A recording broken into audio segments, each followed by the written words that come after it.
Bonjour à tous et à tous, bonjour à tous les suiveurs et à tous les inconditionnels de Grégoire, Omnisport, Dom Gana Ndiaye, warul tiit, warul ragal, ancien joueur de Liverpool, Raheem Sterling ñëpp xam nañ ko, il a été donc formé à Liverpool, donc Queen's Park Rangers la commencé, mais Liverpool da ko teel a jënd à 16 ans la ko Liverpool jënd, donc on peut dire que Liverpool moo ko formé, moo ko lancé dans le plus haut niveau. Donc gis nañ ne vraiment c'est un joueur qui a marqué Liverpool parce que il a battu les records de précocité à Liverpool, mais après il a quitté Liverpool dem fële ca Manchester City. Donc gis nañ ne heure bu ñu ñëwaatee Liverpool day metti parce que Liverpool seen supporters yi baaluñu ko dem bi mu dem fële ca Manchester City. Mais laaj nañ ko est-ce que pare nga pour dellu Liverpool. Donc dans un live Instagram donc orchestré par Colossal Sports Management, l'agence qui gère ses droits sportifs, donc Raheem Sterling posé nañ ko question bi ñu ne ko est-ce que bëgg ngaa dellu fële ca Liverpool mu ne Liverpool sama club de cœur et du ma am problème pour delluwaat donc fële ca Liverpool. Donc Raheem Sterling nee na il n'écarte pas un retour à Liverpool. nee na ko est-ce que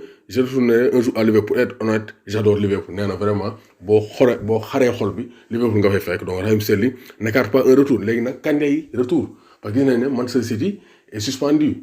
donc pour l'instant même les clubs anglais donc dañuy liggéeyu pour maintenir la suspension de Manchester City et Manchester United. donc ak ñoom Chelsea ils sont d'accord pour que ñu aj Manchester City 2 ans. donc c'est pour dire que City risque d'être suspendu 2 ans et sans participation à la Ligue des Champions. yenn stars yi mën nañoo quitter comme ñoom Raheem Sterling qui a marqué 55 buts lors de ces 2 dernières saisons. Actuellement il est devenu donc vraiment décisif. donc 90 matchs, 55 buts et 25 passes décisives. donc c'est pour dire qu'il est impliqué dans 80 buts en 90 matchs. donc Sterling actuellement il fait partie des meilleurs excentrés, des meilleurs ailiers au monde avec Sadio Mané. donc gis nañ ne donc un retour à Liverpool aussi serait à l'ordre du jour, d'autant plus que on parle d'un départ de Salah ou bien de Sadio Mané. donc le retour de Sterling pourrait ressurgir du côté de l'Angleterre ou bien du côté de Liverpool. surtout que moom nee na pour mu ñëwaat Liverpool nekk problème parce que bëgg na Liverpool avec la suspension du City peut-être Liverpool mën naa jéem a coytu dossier boobu pour mën a ramener rapatrier Raheem Sterling, d'autant plus que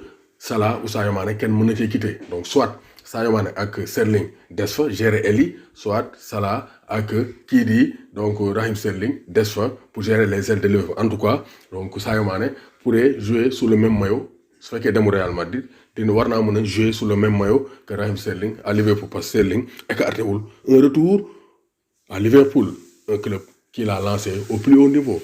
Dom Gana Ndiaye, warul tiit, warul ragal. Omnisport actuellement c'est le coronavirus, il y a plus de matchs, mais quand même il y a un classico pour Neymar parce qu'il y a 2 légendes du football brésilien.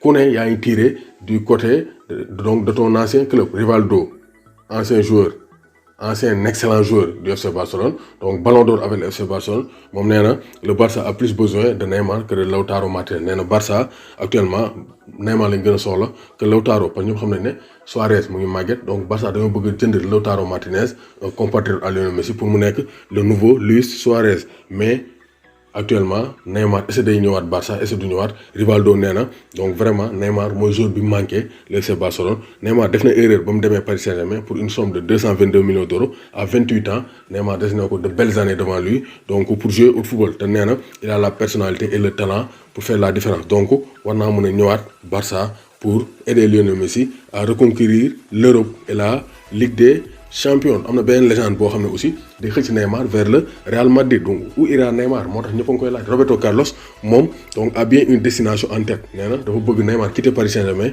ñëw bële ci Real Madrid parce que Real Madrid aussi il manque un joueur donc de classe mondiale pour dynamiter les défenses parce que depuis le départ de Cristiano Ronaldo amul benn joueur buy def différence comme Cristiano Ronaldo. amul sax ku jege Cristiano Ronaldo muy Vinicius, Rodrigo, Gareth Bale, Isco, même Benzema. donc muy dugal ay buts mais mënul topp donc les pas de Cristiano Ronaldo. mu ne si cela dépendait que de moi Neymar serait au Real Madrid depuis longtemps. donc Roberto Carlos moo wax moom c'est un autre brésilien mais ancien joueur du Real.